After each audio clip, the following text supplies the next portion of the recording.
What the to fuck? Welcome to Apex to Oval, your weekly motorsports podcast where we talk about the news from the previous week you might have missed, our predictions, the races, and yeah, today we have a little bit in store for y'all. We have three articles, three F1 articles, our truck, Xfinity, and F1 predictions and race recaps. And then we have our predictions for next week's races. Let's get right into it for our first NASCAR article of the day. Um, is going to be racing 12 races in the Xfinity and Cup Series this year. Legge, who became the first woman since Danica Patrick in 2018 to race in a Cup Series race earlier this year, has signed up for 12 more races in NASCAR. 7 will be in the Xfinity Series and 5 in the Cup. The Cup races will start from the Autodromo Hermanos Rodriguez race, Chicago, Sonoma, and end with Richmond, and her Xfinity rides just past week. It'll go on for like about mid-June, July as well. So I think this is really big. I think, after her performance in the Cup, I think she deserved the second chance. And she's gotten that. 12 total races. I think it's really important to have people in the sport that are not just men. Yeah, I mean, it's a shame that the cars that she's in are mostly backmarkers. Um, so, like, the opportunity to really have a standout performance isn't necessarily there. Besides, maybe there's a shot at down in Mexico, maybe in Chicago. Um, Probably not Sonoma or Watkins Glen. But, and in the Xfinity series, the equipment's closer where, we'll discuss this week moving forward, but in future weeks, hopefully she can show a little more than she's shown so far. Yeah, I think it's good. I think, you know, I just think it's a good thing than anything. I think a lot of people are going to be hating on it because she didn't have such a good showing in the Cup Series. But she's a talented driver. We all know this. So I think it's a good thing moving forward. Maybe she'll take up more races next year if she does well enough this year. So And we'll look, I'd see. rather have her running 10 laps behind the pack than Cody Ware, right? I I would 10 times out of agree. 10 rather have her than Cody Ware in the Cup Series. As a I person, as potentially a racer, all of that. But particularly as a person. and Chandler Smith. Well, he's he's not in Cup. He's an Xfinity though. Anyway, moving on to our second NASCAR article. Jesse Love was disqualified from the Xfinity Series race at Rockingham this past weekend. Love, who got the win in Rockingham originally, is disqualified because of a rear suspension violation. So Sammy Smith inherited Rockingham. Richard Childress Racing is going to appeal the suspension tomorrow, April 23rd. I get that right? He does race for RCR. So, Yeah, he races for RCR. Jack, what are your thoughts on that? Um, Having two DQs was interesting for this race. Um, I don't know if I feel great about anyone that won this race necessarily. I think that like through the whole race, Love probably deserved the win, but if the car's illegal, the car's illegal. I would be surprised if it was overturned, but I didn't think there was a chance at all that Briscoe's in Cup would be. So we'll see. There's a chance. I think, as Jack said, if you cheat, you cheat. You shouldn't be get the win. Obviously, Jesse had a pretty good day on all things considered, leading a good amount of laps. But um, it sucks because I do like Jesse Love as a driver. But cheating is cheating, and it should be punished as such. And hey, Um, maybe Sammy Smith's getting some good karma for not dumping someone for the win this time. maybe, but there should have been some bad karma in there. Just saying. Uh, on to our third NASCAR article. Jesse Love, again, is going to be racing in the Cup Series in Texas and Indianapolis. On Wednesday, that Love would race number 62 from Beard Motorsports on May 4th and July 27th at Texas Motor Speedway in Indianapolis Speedway for the Cup Series. I think this is really good. I think Jesse is a very good talent. I think other than Connor Zilic in the Xfinity, I think it goes Connor Zilic, then Jesse Love. And personally, I think I'm happy he's a shot in the Cup. I don't know how Beard Motorsports runs, so we'll see. But I am very excited for Jesse Love to get this experience. What are your thoughts? Um, yeah, so Beard Motorsports is they're one of the like part-time teams. They've been a staple at super speedways over the years. For a while, it was like with Brendan Gaughan, and then they had, if I remember right, they had like Anthony Alfredo racing for them. Um, Before that, they had Gregson part-time in like the Wendy's car. Before Gregson got a full-time ride. But they've been a staple at the super speedways, and this is part of a bigger plan for them to like expand past that, kind of get out of that comfort zone, out of that niche, and they're going to two tracks that they don't normally go to, but I'm happy to see that they have the sponsorship and the demand for it, and I'm happy to see Jesse Love get this opportunity. It's one of those things that's really good for both team and driver. Like for a driver to get these kind of one-off races, even in bad equipment, to get experience in cup cars, racing in cup is big for a guy's career. Yeah, I'm very excited about this. I think, he didn't do awful. His first race in the Cup, all things considered, it's his first ever race in the Cup. Um, but I think he'll improve. I think with more Cup races, he'll get better and better in the Cup. Hopefully we can see him in the next couple of years in the Cup. Yeah, I Um, think he's poised himself well to if he sticks with RCR to potentially take over from like a Kyle Busch. Um, because I don't think Austin Dillon is ever leaving that team. Um, but like if he sticks in the dev pipeline at Chevy, there will be a good ride for him somewhere. yeah. Um, On to our F1 news stories. First up, Lance Stroll has broken an unwanted F1 record. Um, Earlier this week on Saturday, Lance Stroll qualified 16th for the Saudi Arabian Grand Prix, breaking the record for the most Q1 exits in F1 history with 75.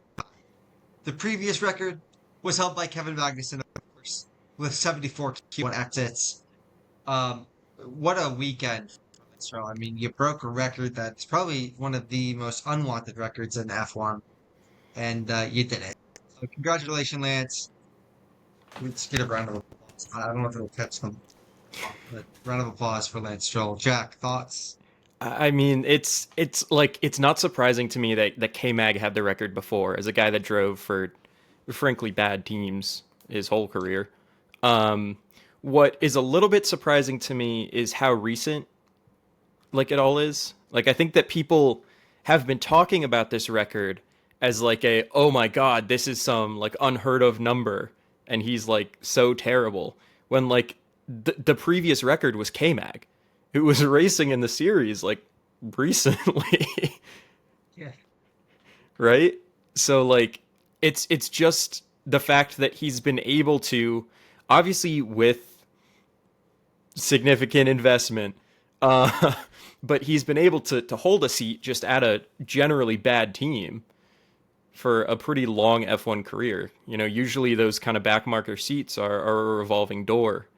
Um, so when you get a guy like a K-Mag who might bounce from team to team a little, but he's generally racing for those bad teams, or you get a guy like Stroll where he's pretty well entrenched, but the Aston Martin sucks, he's performing mostly along with what the car's doing. I mean, Fernando is still a great driver, and he's not doing that much better.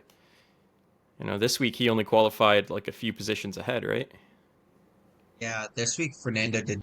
To be fair, the past year, all of last year, the second half of 2023, and this year so far, the Aston Martin has been all things considered. Yeah, That first half of 2023 was the Aston Martin racing when Alonso was on the podium every weekend, and now the cars are shell of it reminds me I was it the Toyota?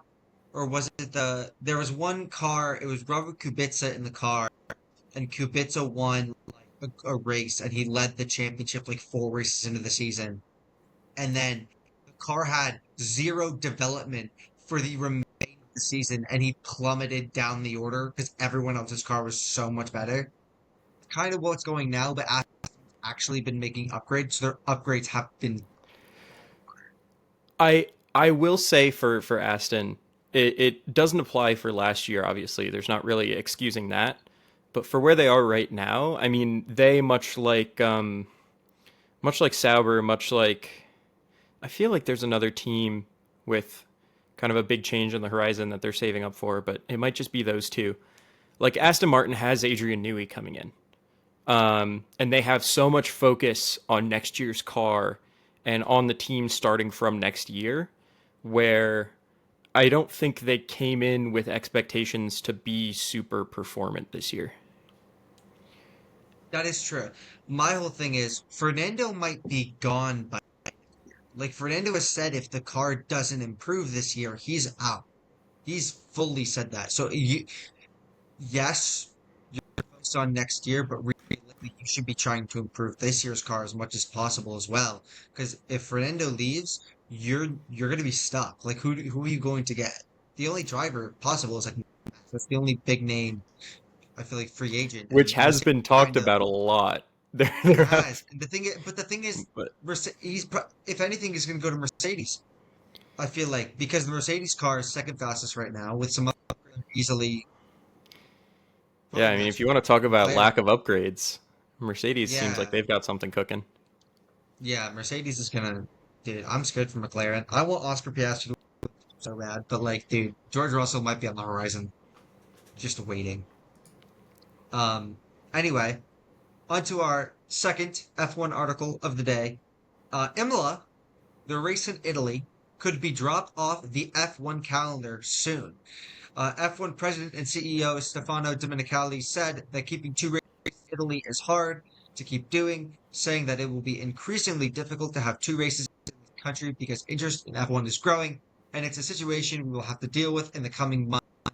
I also wanted to note the US has three races, and there was a trademark that was, or something like that, was filed by Formula One for the Chicago Grand Prix last year.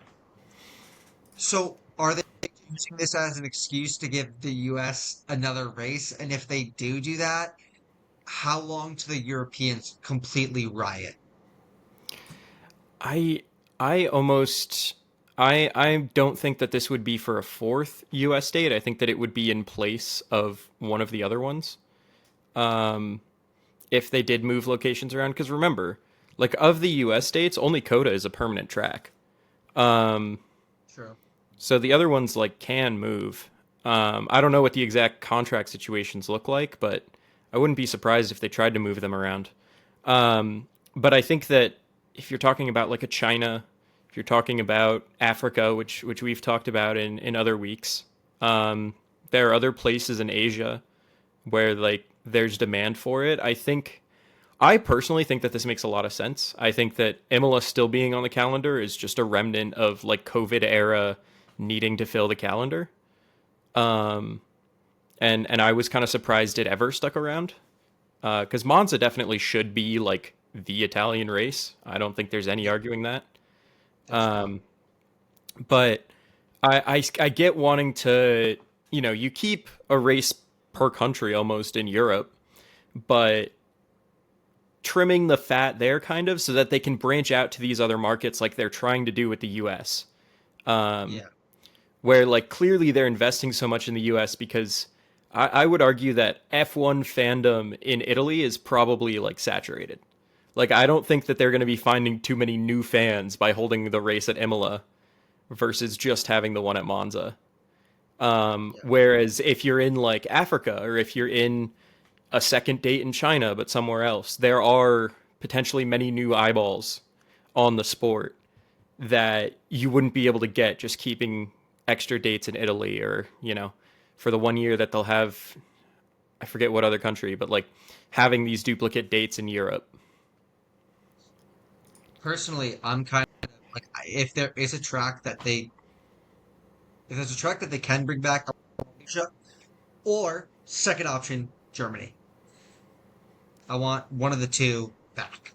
But just to go to US Grand Prix, Miami is good until 2031. Las Vegas is good through 2032, and Coda is good through 2026.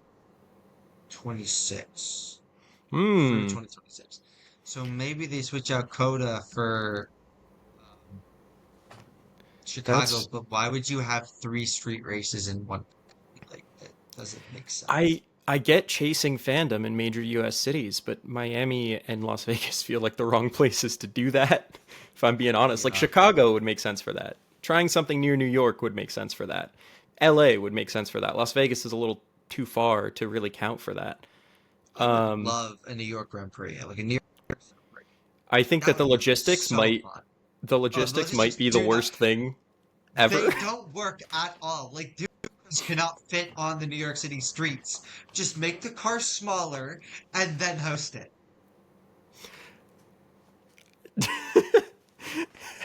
Absolute cinema. F1, but they're smart car sized. Yeah. They're just Like really fucking fast, really freaking fast go karts. bring back the 2010 F1 car, and if you can race in Monaco, you can race in New York with the 2010 cars. That's all I'm saying.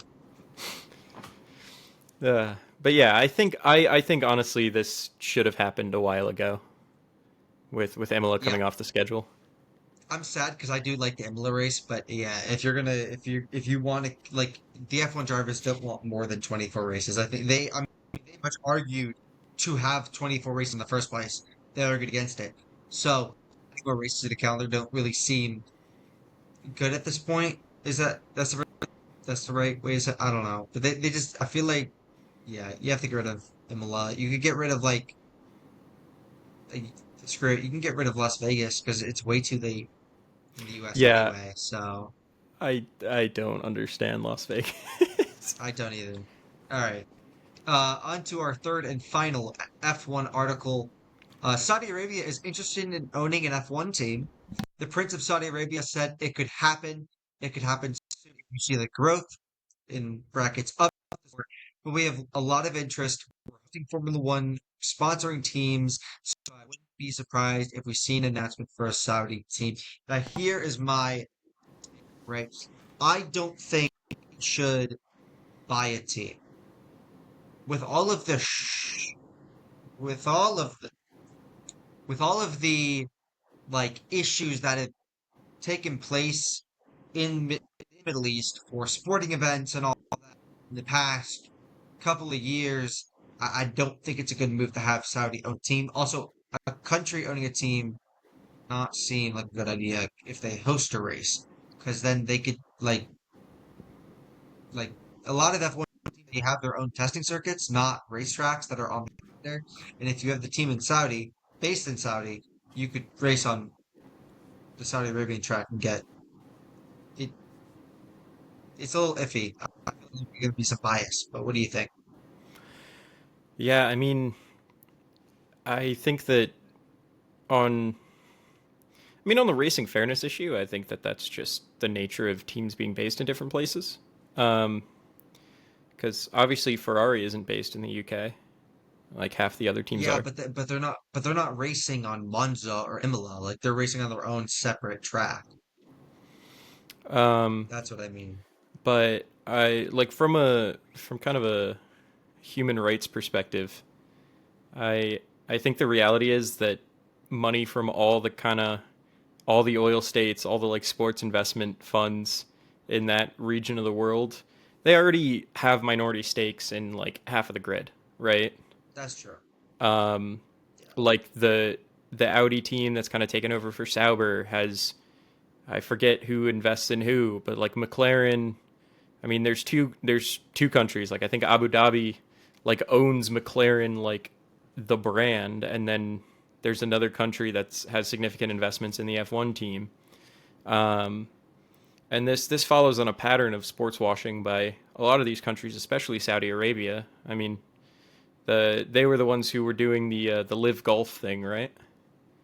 I believe so, yeah. And then the ones that completely like bought players that probably shouldn't have been bought for so much money, but in soccer.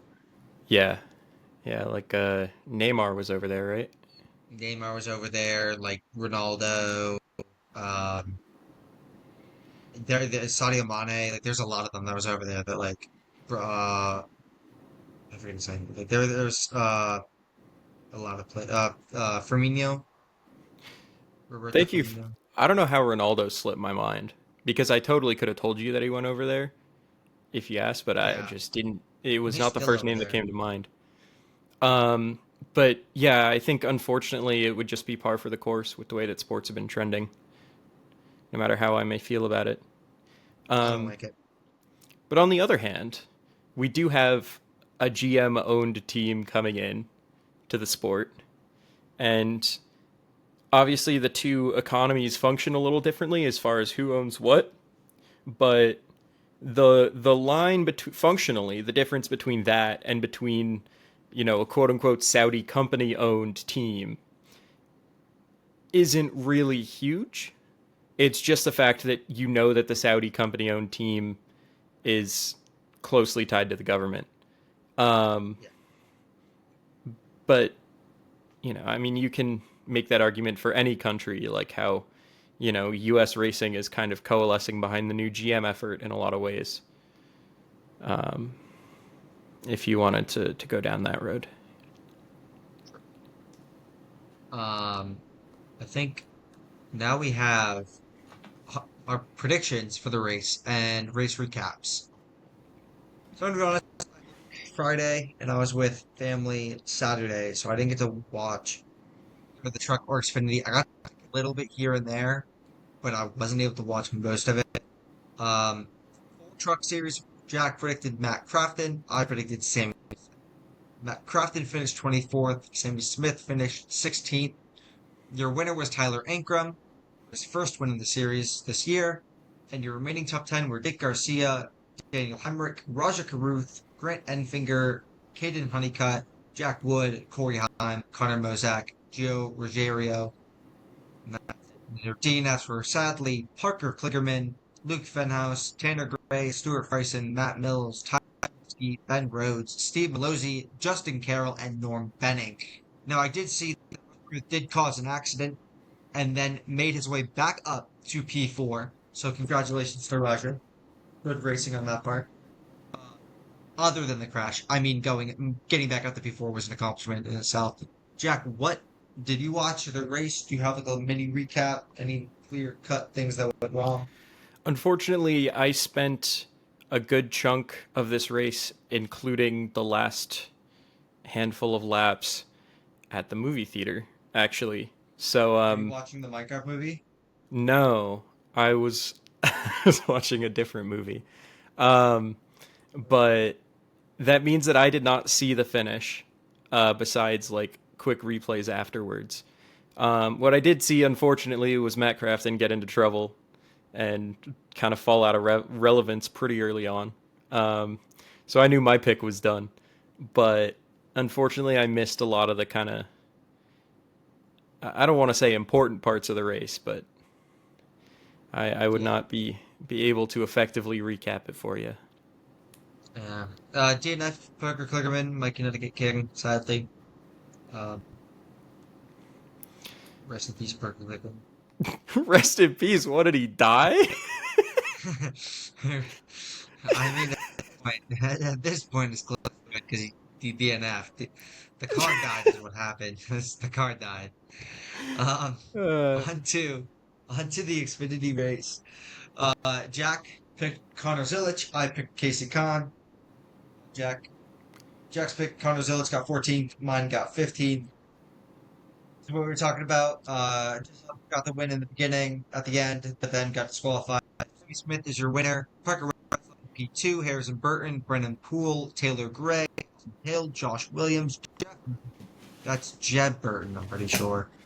Um, yes. Daniel Dye, Jeremy Clements. I don't know why I have Jeff Burton in my head.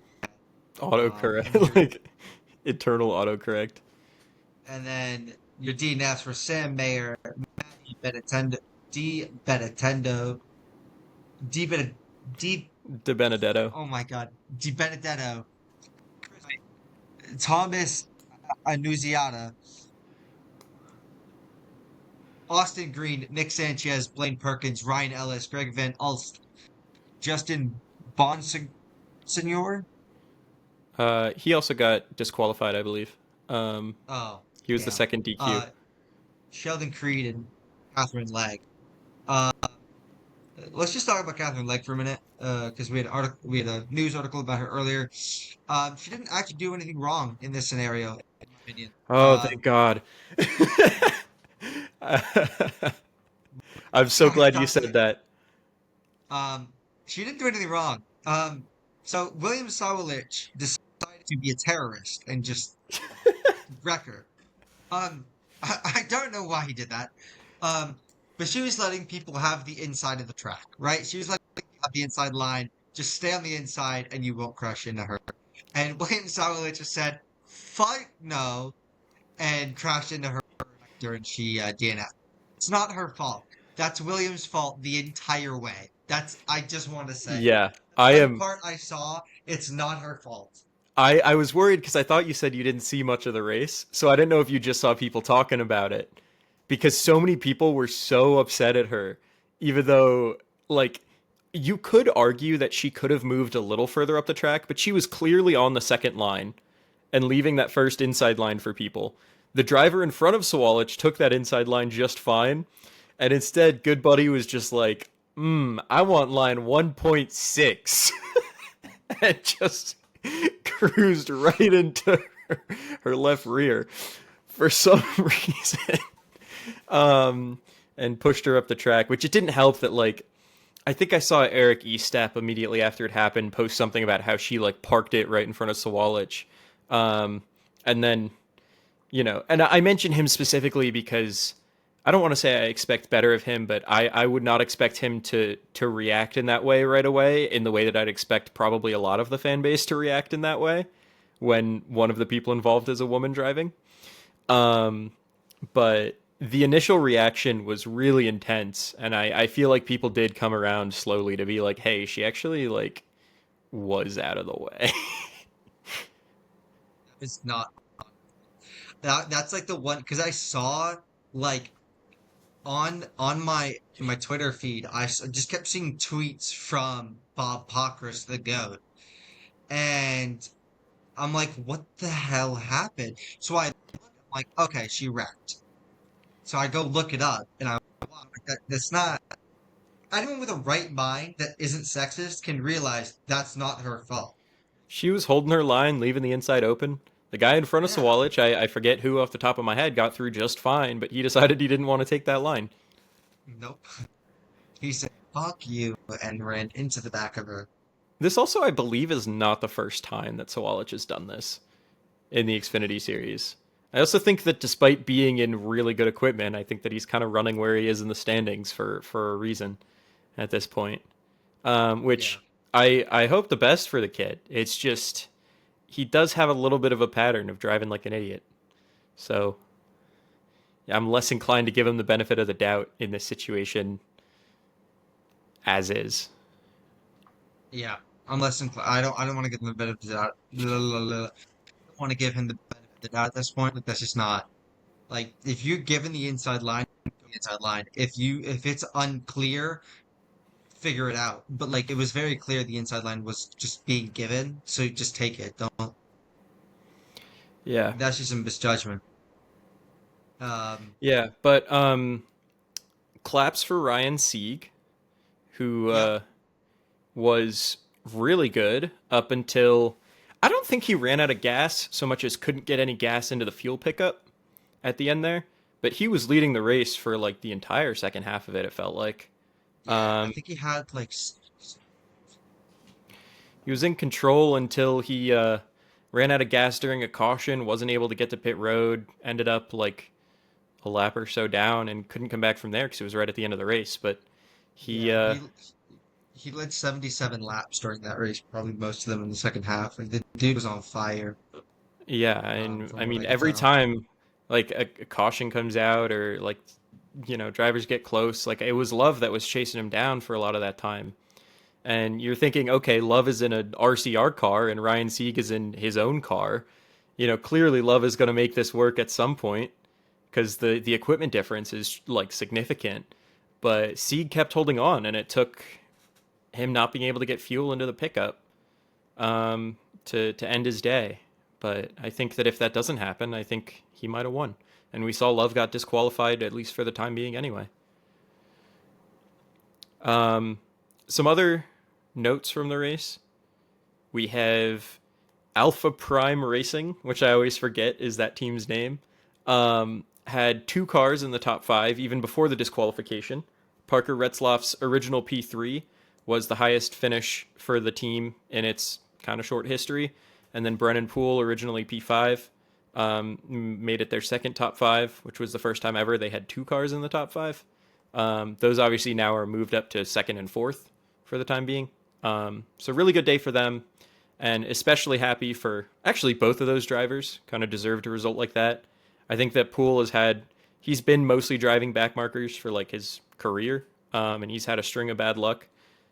And Retzlaff showed some great speed in a Jordan Anderson car when he first broke into the series, but then mostly kind of plateaued. So it's nice seeing him have some good runs here and there. Yeah, Retzloff does not look like a race car driver. No, well, he's not. He that's mostly a joke. He is from the William Byron mold of he was a sim racer who got himself Oh, a shot in like I don't want to say real cars, but like in real cars, and actually did well enough in that shot to get himself full-time Xfinity. Um, or like in those shots, plural, I should say. But like some of his first Xfinity runs were ridiculously good versus what was expected of him, and he definitely earned his place in the Xfinity series. And I've been kind of pulling for him since, just because that's kind of a fun story, and he is clearly talented, but he flattened out for a while. you know what? I say instead of Megamind, give that give that car to Parker Retzlaff instead of Megamind. So here's the problem with that, right? So I when you know the say problem. Megamind, you're referring to Ty Gibbs, right? Yeah. Yes. Yeah. And you Uh know who huh. owns the team? Yeah, and his first name's Ty, which if Chokers. you've learned anything from Ty Dillon, you just can't get rid of a driver with the first name Ty. They stick around in the series forever. Oh God. God, Ty Dillon haunts me in my dreams, I swear to God. Well, Um, dude, he I don't does. know. I like Ty Dillon more than I like his brother, but I think that's because Ty Dillon kind of like has actually had to drive in bad equipment instead of just Yeah. having the He RCR just three haunts me. car for some reason. Yeah. Anyway, um, on to F1. Jack predicted Max Verstappen. I predicted Oscar Piastri. This was before the weekend. This was Monday of last week. We predicted these. All these predictions we did Monday. We normally get at the beginning of the week before quali and all that.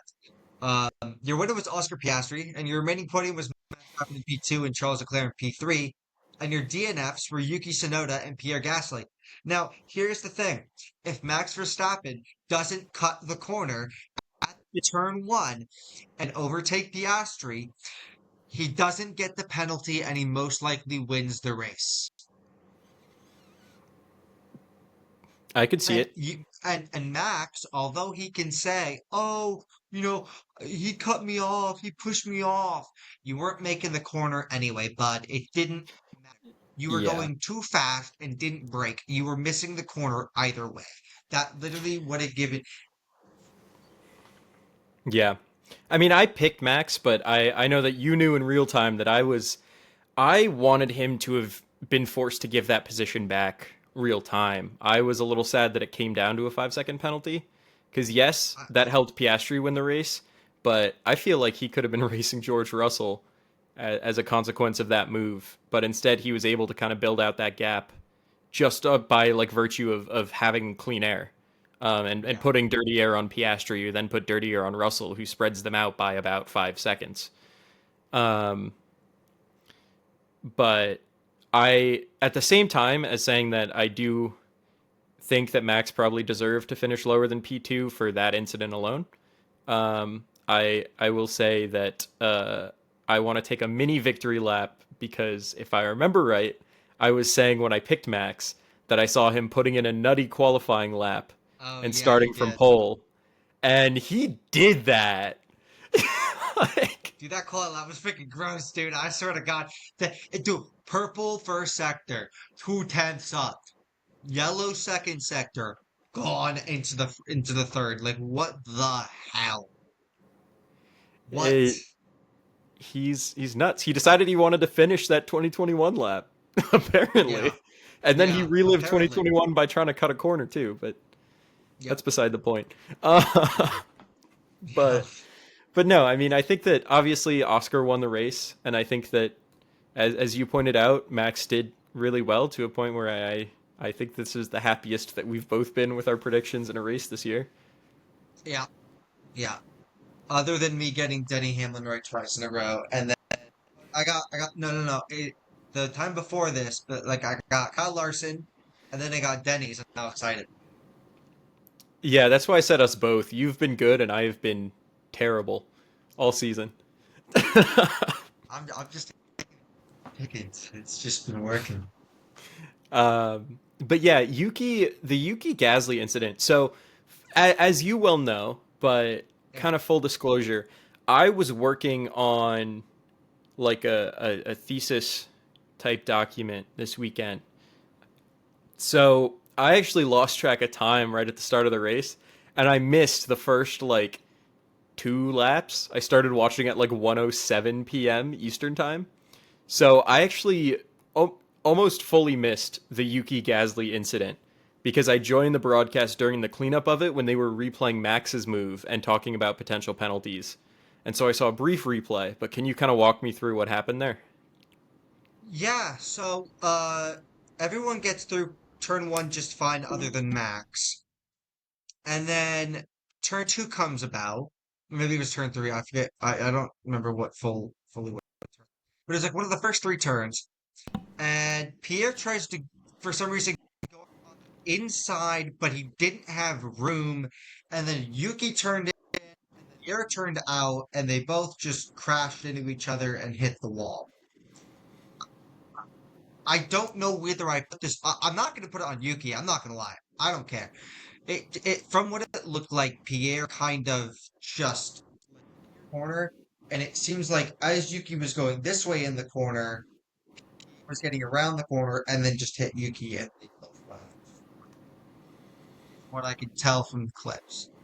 Um, I wouldn't put that on Yuki. I would put that on Pierre, especially after. And it's sad because Pierre qualified really good again in a tractor, but yeah, it just wasn't good for either.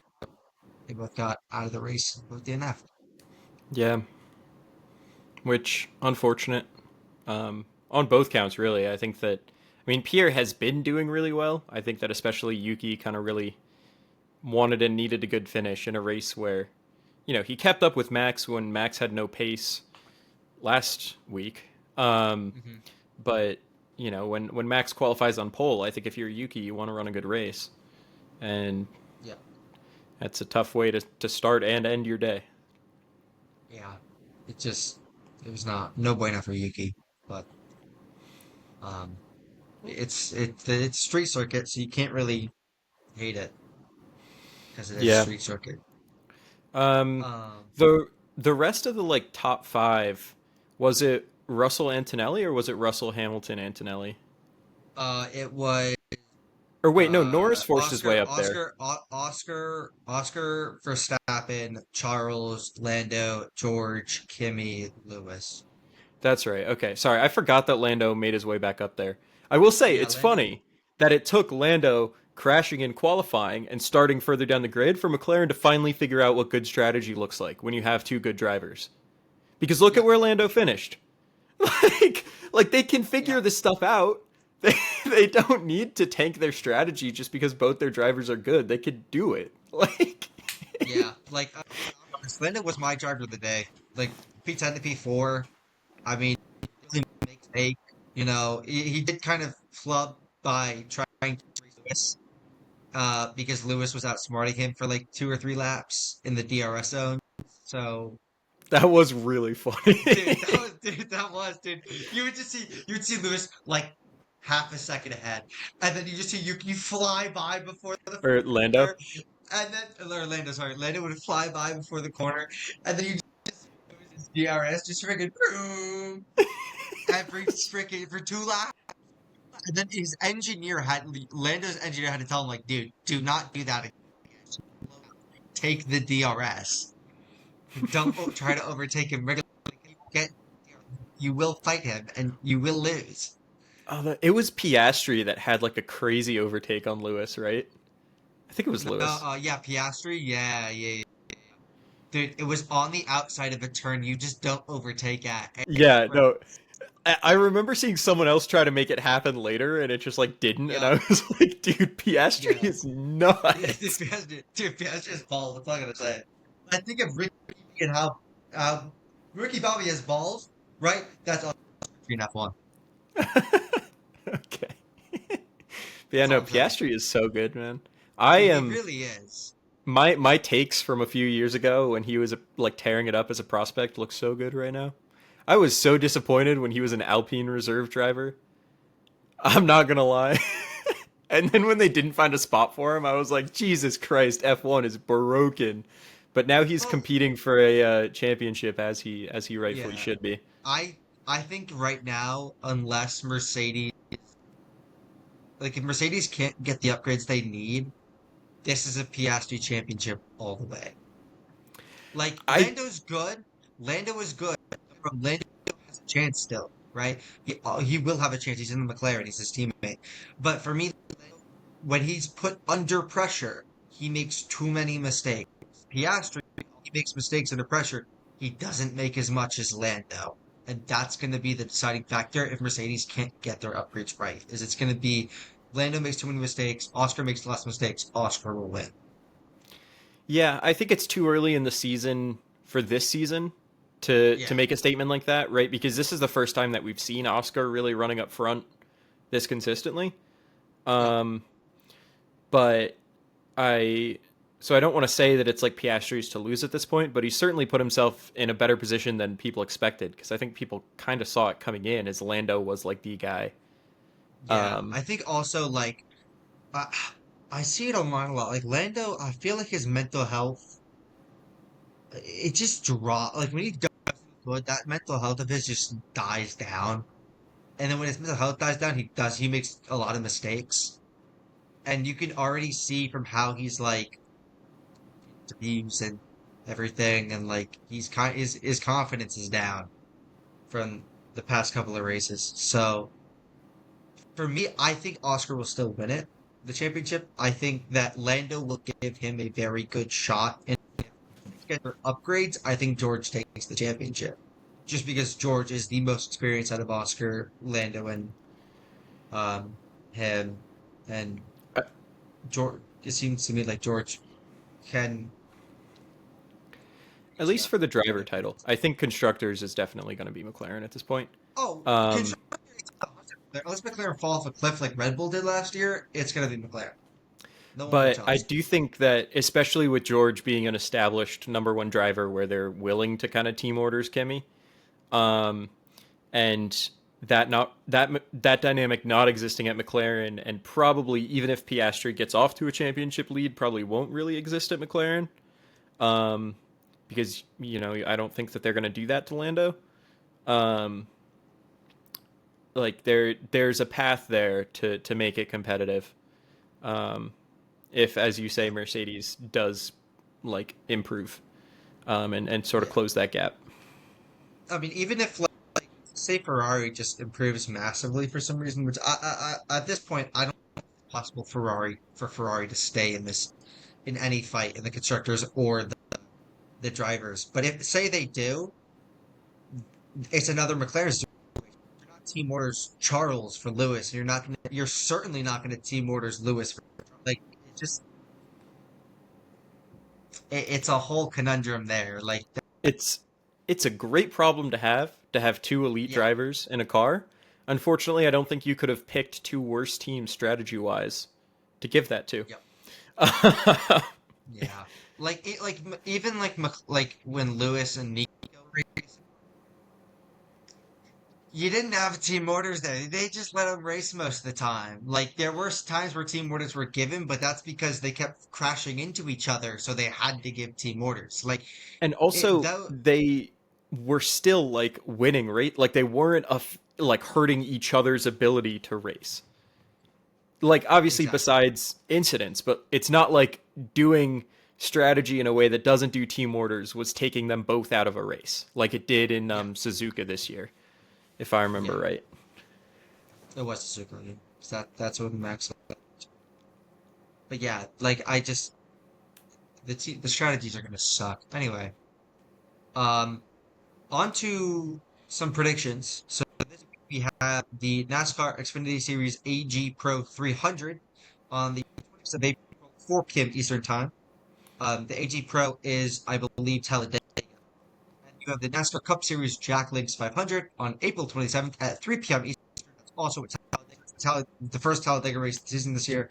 I'm excited. This is the first Talladega race watching, I believe, and I'm very excited now. I wish I was in the big pit in the middle, go barbecue sauce, like in the barbecue sauce pit, and go like, there were some fun things that go on there, if you know, you know, that Jack has gotten me interested in. So at some point, Jack, we will be going to Talladega. Jack, we're going to Talladega. Point. We're going. Okay. Are we going, Jack? At Yeah, some point. sure. All At right, some sounds good. point, at some point in our lives, we will go to Talladega Super Speed. Yes, we're going in the big pit. We're going in the big pit. Yeah, we'll get a camper. Anyway, We'll go in the infield. w- We'll figure it hell out. yeah. Hell yeah. For my predictions for the Xfinity race, I have Jesse Love bouncing. Jesse Love is naturally just really good at super speedways, and that's really why he's just good at super speedways, and he'll win. Redemption. Yep. I have his RCR teammate Austin Hill. I think that this may not be Daytona or Atlanta, but RCR both has shown that they have great speed at super speedways. And Austin Hill individually has just been really good at this kind of track in the Xfinity series. Um, and it may not be again Daytona or Atlanta like he's won at very recently, but it's still that style of racing. And so if I had to pick someone in the field in a race like this where there's going to be so much variance involved, may as well pick the guy that's been there, done that multiple times this year. And that's a fair pick. For the Cup Series race, the Jacklings 500, I have Ryan. I don't really have an explanation other than it's Ryan and he's finally going to get one this year. And it's a Penske at a super Yeah, speedway. I mean, that's a super pretty speedway. good bet. Yeah, Um, like I wouldn't be mad if you picked Cindric, right? Who yeah. has actually proven himself to have gotten pretty good at super speedways. I myself am picking a different Ford, staying within Ford, but going over to RFK and going with Brad Keselowski, who, if I remember right, is kind of nursing a pretty long winless streak, um, at least relative to his career. But I think that we've seen Busher win races in RFK cars. I think that we've seen Fords in general and RFK cars specifically perform well enough at super speedways, and I, if I could just pick the team, whether it's him, Busher, or Priest, I would. But instead, I'm just gonna go with Brad himself. Gets it done at Talladega. So Brad's most recent win came last year around this time. It was like May 12th.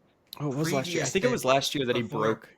he broke an 110 race winless streak going back to 2021. So yeah, that Yeah, but I he's forgot he still got it about a done year. last year. I don't know how Yeah, I don't know how I forgot that. Um, but yeah. Any thoughts? Any predictions? Anyone who's gonna DNF? I think just our luck, it's gonna be like a Hendrick 1, 2, 3, 4.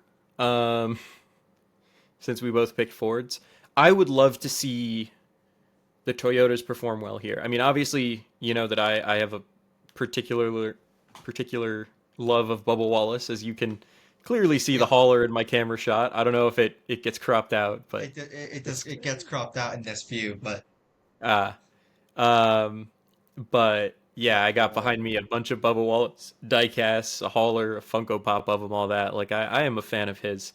And I would like to see him perform well at Talladega, maybe even grab a first win in a while here. At the track that he got his first win in the Cup Series at. I would love to see a bubble win. I didn't predict it. I wouldn't dare jinx it, even if I like legitimately thought he would win. If I have to Um, give away at my this point, firstborn to a Wicked Witch of the West for a bubble win, I'll do it. but I'll gladly it's do it. you'd love to see it happen. Um, I'd also like to see a good showing from Trackhouse because I feel like they've been kind of inconsistent. They've had some races where they've done well, but Chastain has not been the like borderline title contender that he may have been previously with Trackhouse. Um, and Suarez clearly has been kind of a step below Chastain, but it's hard not to be. I mean, Chastain is very talented for the caliber of equipment he's in. Um, but I'd like to see a super speedway race where they can get in the draft and equalize equipment to start to build some momentum for them. I either want a Bubba win, a Blaney win, or a Chastain watermelon throw win. Dude, I would love to see some mashed watermelon at the start finish line at Talladega Superspeedway. That would be pretty I would love nice. to. That'd be very nice. I could finally see him watermelon throw because I always miss the races that he does. So Hmm. Tragic. tragic. All right, that is it for this week. Tune in next week for thing. We're going to talk about the news. We're going to talk about our predictions and our race recaps. Thank you guys for watching. I'm Alex. I'm Jack, rocking my brand new Yukon women's basketball national champions hoodie. I waited till the end to break it out. I didn't want this to turn into a Yukon pod again, but it came in and I got it on. I have. I'm gonna get it. Anyway, thank you guys for watching Apex to Oval. And have a nice day.